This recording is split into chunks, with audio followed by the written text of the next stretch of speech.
How's everybody doing? This is Derek Kwan, Executive Director at Your Lead Center of Kansas. And man, I am so happy today to reconnect with one of the kindest, most talented, most generous folks I've ever met and had the opportunity and privilege to work with. Many, many years ago, 15, 20 years ago, we worked together at Jazz at Lincoln Center when he was the creative director and got us into the new building at Columbus Circle, 60th and Broadway, on the 5th floor of the Time Warner Center. And this gentleman here, he has been commissioned as an artist, as a graphic designer and artist by such acclaimed institutions as the Smithsonian Museum of American History, Blue Note Records, the wonderful, wonderful Newport Jazz Festival. I mean, this guy has done it all. And, you know, like I said before, he's one of the kindest people in the world. Please join me in welcoming Mr. Keith Henry Brown. Keith, man, so good. You too, man. Great to see you. I'm just looking at you, man. I'm thinking, wow, how did all the time go away? We just got a little. We both got a little gray, though. Oh man, I look at all this white hair, man. Yeah, where think I got the hat on for? Oh, no, but man, the beautiful thing, KHB is my nickname for Keith. Obviously, it's just his initial. Yeah. But you know, one really fun fact about us is that we actually share the same birthday. So. Oh yeah, man. Pretty much every birthday, I'll just send him a quick note wishing him happy birthday. And you know who always brings that up? Phil Shop. He sent me an email the other day. But he man, doesn't forget. Yeah, no. The great I think 9-time Grammy winner Phil Shapp, producer, yep. historian. Yep. Now Keith, when the pandemic came about 6 months ago, how did it affect your work life and your creative life? Was it a pretty big disruption, or were you able to just keep on moving ahead with really not much problem? I would say, if anything, it made me way more productive because doing the stuff I would not normally be distracted by out of my house, just suddenly didn't exist anymore, and it's just me and the drawing table and me and the computer, and I actually kind of went nuts. Anybody who follows my Instagram, I put something up new almost every day on Facebook, Instagram, and that's in between doing the actual jobs I'm doing. About 3 years ago, I started doing children's books, and I actually got offered several books since COVID started. No kidding. Yeah. And because I guess they just needed a certain type of book, or they were interested, or I don't know what. I don't know. I have no idea why. But all of a sudden, I started getting all these offers. So if anything, I got busier. I have another job, which is a regular advertising job, and I've been able to keep that while also doing the illustration work. So I've just been incredibly busy. I mean, I've been busy. I've never been this busy in my whole career, to be honest. During COVID, the only thing about it is you feel a little bit locked in. Like, I got to get out for air once in a while too, because you could just so easily just bury yourself, and burrow like under the ground and just keep working. And I can't go out. So what else is there to do? So. Man, that's incredible to hear in a positive way. That you're busier than ever, really, right now. And speaking of the children's book, the one that I'm most familiar with is Birth of the Cool, and how Miles Davis, developed his sound. And right. Could you talk to us a little bit about how that project came to fruition and what your approach was to that project?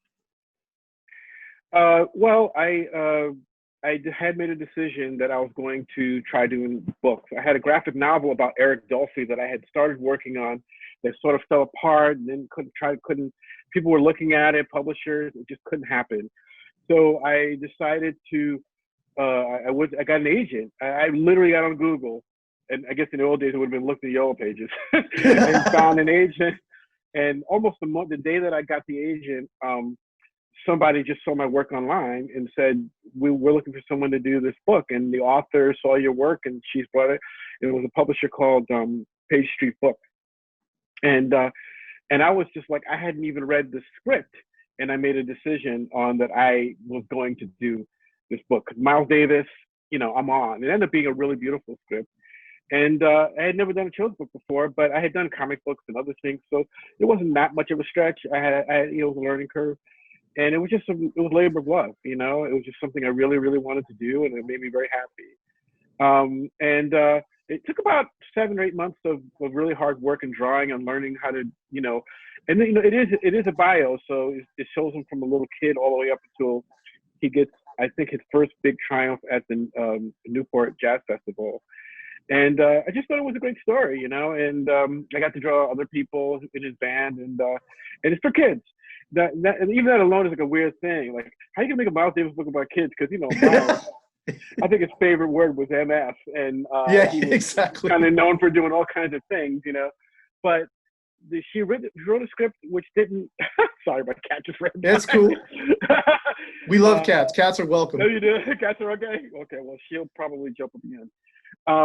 And it was just something where she was able to tell the story without making it feel whitewashed or cleaned up, without having to, So it's really about just finding your own self and finding something about yourself that you want to latch onto, and just making your own personal expression. That's what it's really about, as much as it is about Miles. Man, I love it, and because the beautiful thing, man, is that when I met you, I don't know if I had ever met anybody that had so voraciously consumed music, in all of its forms. Because not only that, because in addition to your incredible artwork, you're also a great writer as well. So thank you. And that brings me back to thinking about your kids that you would bring by the office a lot. And it's so cool. Aren't both of them still very involved in music? Yeah, I'm really proud of both of them. My oldest, named Satchel, he has a band called Satchi. Yeah, which he's on a label. He's named after Satchel Paige, right? Right, he's named after Satchel Paige, and he started playing punk music, nice. and it was just loud noise, and I was like, ugh. But you know what? He was making him happy. He was ramming that guitar and all that. And then over time, he started getting more and more interested in music, and he got better. He got to be a better guitar. Now he's studying with classical guitars, and he's really into his music. But these songwriters, it's his band. They put out several albums.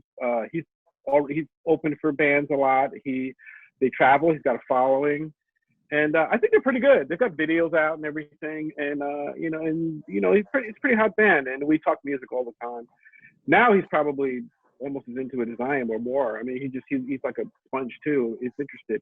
My youngest is a little bit more into production and more of the electronic engineering side of it, but he also plays classical bass too for an orchestra called the Pasadena Youth Orchestra. So they're both heavily into music. I can't play anything, which is why I think it's such a fascination, because I think like music for me is like a magical thing that only certain people can do.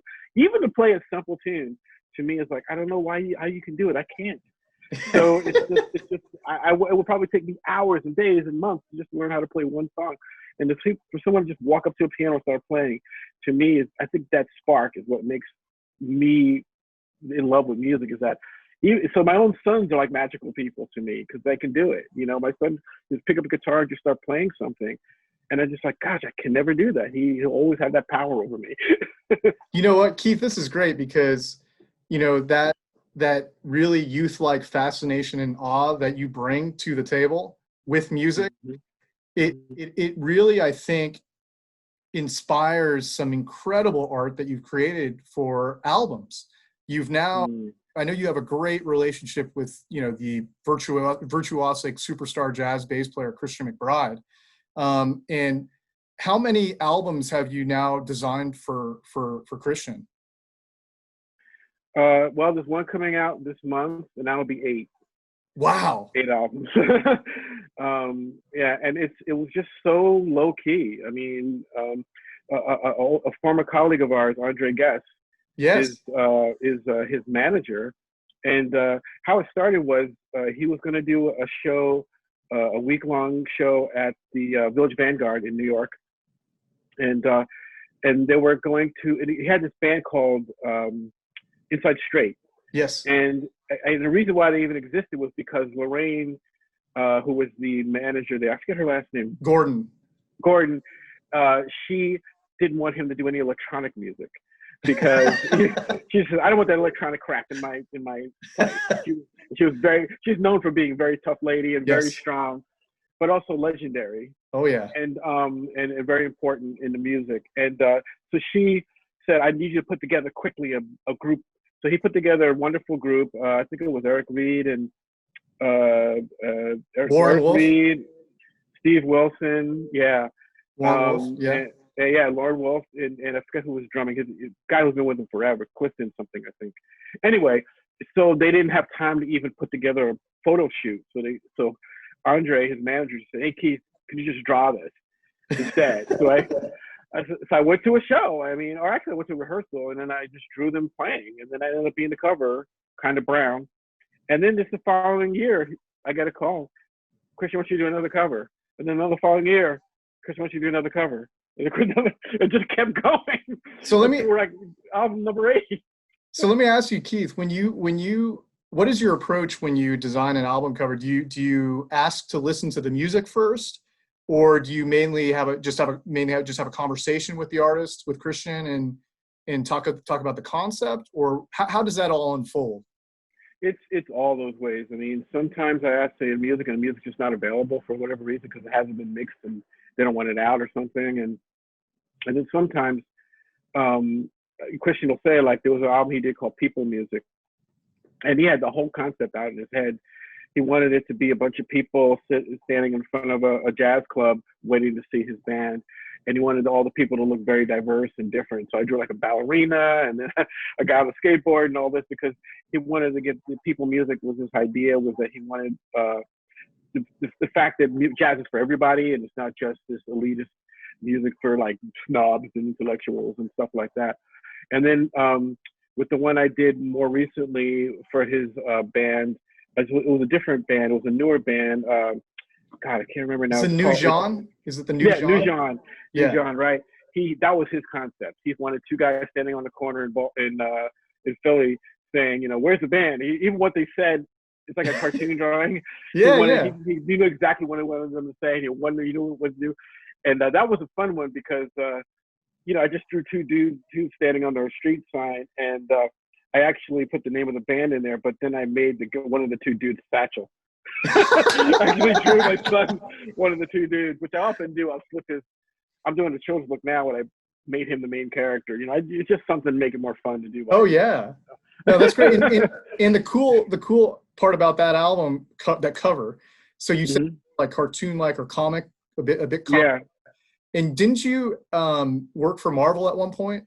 Yeah, very briefly. Right out of high school, I had a very short tenure there, and and it was fine, but I realized that wasn't what I wanted to do. It's one of those times when you find out what something is, you spend your whole life thinking, I'm gonna be a comic book artist, I'm gonna draw Batman, I'm gonna draw Spider-Man, and then when I saw the mechanics of what it was, and I was like, oh, actually, I don't really want to do this. But you know what?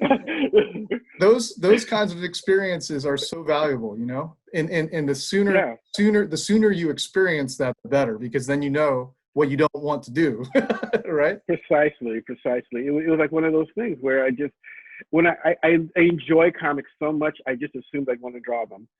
And then when I was actually drawing them, I said, it's not as much fun as reading them.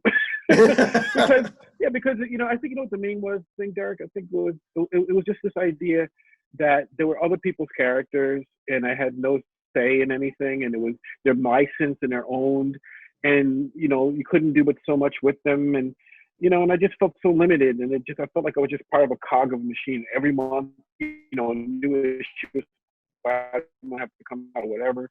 And I just said, I thought I wanted to do this, but I think other people that really want to do this more than me, and they're more excited about it than I am. And because I used to draw my own comics when I was a kid, like with my friends in high school stuff, it'll be just like when I draw my own comics. But no, you got to beat a schedule, and you have to use their characters. You can't. So the limitations of what made me not want to do it, I think. Yeah, man, totally understandable. And it's you found that out, early on, and then now you're able to do your own things, which is the most beautiful thing. Yeah, it's even doing children's books, I might be working from somebody's script, but they hire me because of my style and the way I'm going to interpret the script. So I still feel way more creative, and I have a book coming out that I did write and draw, And then so it's to me it's more creative than just doing something where it's already been established by other people, and you just have to follow what's already been done, which is what comics are basically to me. Can So, you but can yeah, but it you was a great experience. can you talk to us? Are you allowed to share information about your upcoming books that are coming out, or are you Sure. okay? Somewhat. I mean, because the interesting thing is a couple were supposed to come out this year, but COVID kind of changed that. But I have a book coming out on FS&G, Farrar, Straus, and Giroux, called "My Daddy's a DJ," which is loosely about my relationship with my kids and music, about how when they were younger they didn't like the music I liked, and then I would play my music, and then somehow we kind of in the end ended up liking the same music, hip hop and and the old R&B and jazz like I like. So we kind of found a way to connect, and the book is like a kind of a fictionalized kids book version of that relationship of staying, and also because I got divorced, and then one way we stayed connected was through music, on the phone or sending songs to each other and talking about music on the phone when we did talk, or when they were with me, we would talk music. So it was a way I stayed connected to my kids, despite the fact that, so it's the book is kind of a little bit about the pain of children going through divorce, but it's also about staying connected through some common thing. So that's coming out next year. And then I have a book about, do you know the song Feeling Groovy? Oh yeah. Well, this company has bought up all the lyrics to all these different pop songs from the 60s and 70s, and one of them was that. And I'm doing a book of the lyrics, using the lyrics of Paul Simon about for using the lyrics in that song. Wow. So that, yeah, it's actually got nothing different than just exactly the lyrics, and I had to interpret the song through cartoons and drawings.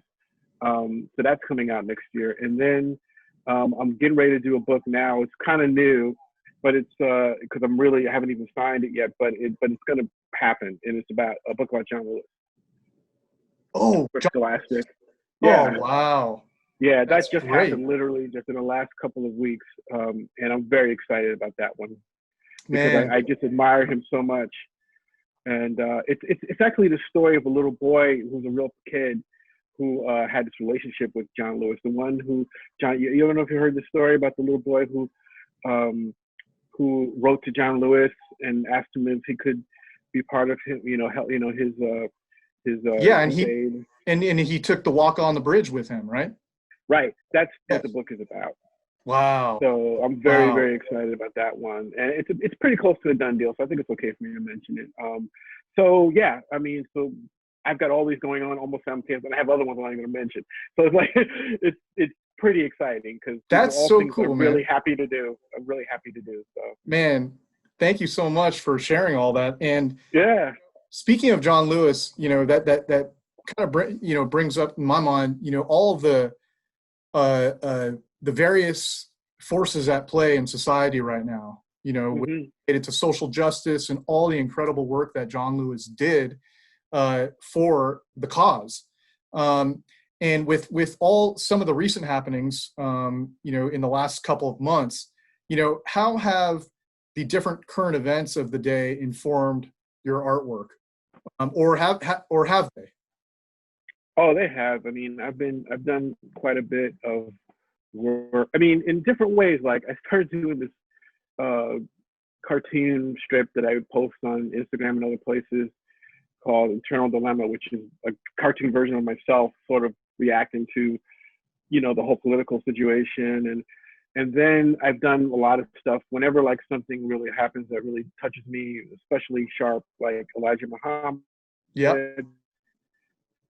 Or George Floyd. I've done artwork and relating to that, protest artwork. I did do a march, and then so I do think it powers my feeling, and that's why this John Lewis thing is especially important. Oh to me, yeah. because I wanted to do something that was more like established, that a lot of people would see. But I have been doing things on my own, and a lot of, I hate to say it, anti-Trump imagery I've done as well because I do feel that the truth about him has to get out there and seen by people, because we are in a really, really, really incredible crossroads in time. I've never seen anything like this before, and well over 50. I'm well over halfway through 50, and I've never seen anything like this. I've been to Right. a lot of presidents, and this is very important time for us, everybody, whatever talent you have. You know, if you're an artist or if you're a writer or if you're a musician, you have to somehow add to this fight because this guy cannot come back You ever. know, It's a and lunatic in the White House.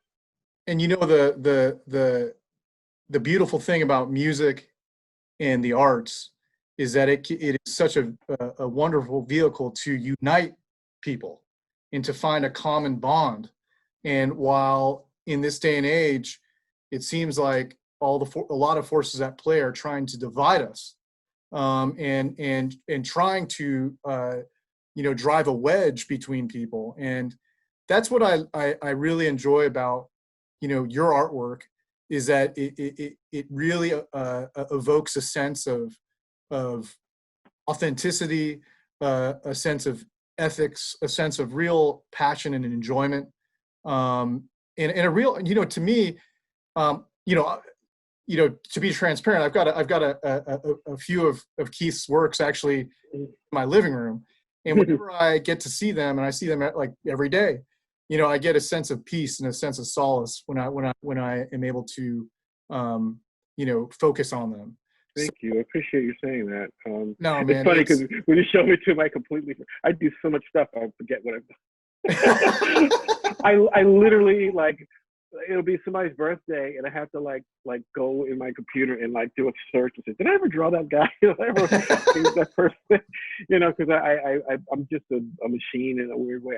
Which is funny because I haven't always been like this, but it's my way of expression. It's the thing that brings me the most pleasure. And even there's probably do stuff that sucks sometimes. I'm sure I do.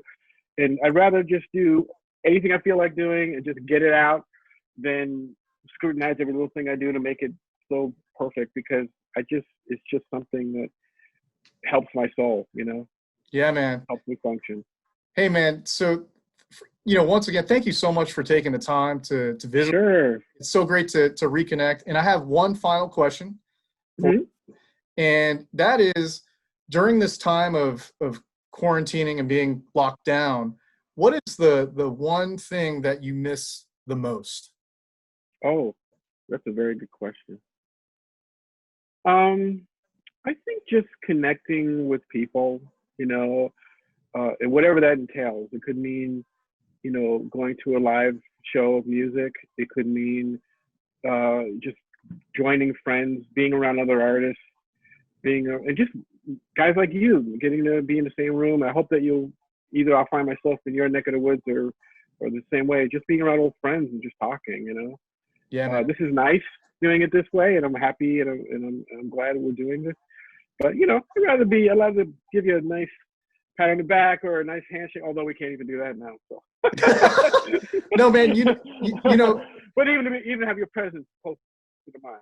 No, man. You're absolutely right. That's in terms of feeling the vibration of the person, literally sharing space with them. There's such a huge difference, between doing this and being in your physical presence. I completely agree with you on that, and definitely. Yeah. Especially like music too. Like I miss that. Have all these places that just doing what they have to, what they can to bring live music to people, but it's not the same as when you're in the room. It just can't be. No. Well, Yeah. KHB, Mr. Keith Henry Brown, thank you so much, man. And Sure. and I look forward, like I said, we're gonna share a bunch of links and share some pictures, with of your work. I can't wait for the day when I can actually see you in person and we can go check out a show together. And Absolutely. man, all the best to you and your kids, man. All love to you guys. Thank you, man. You All too, right. brother. Take All right. care. Thank you so much, Keith.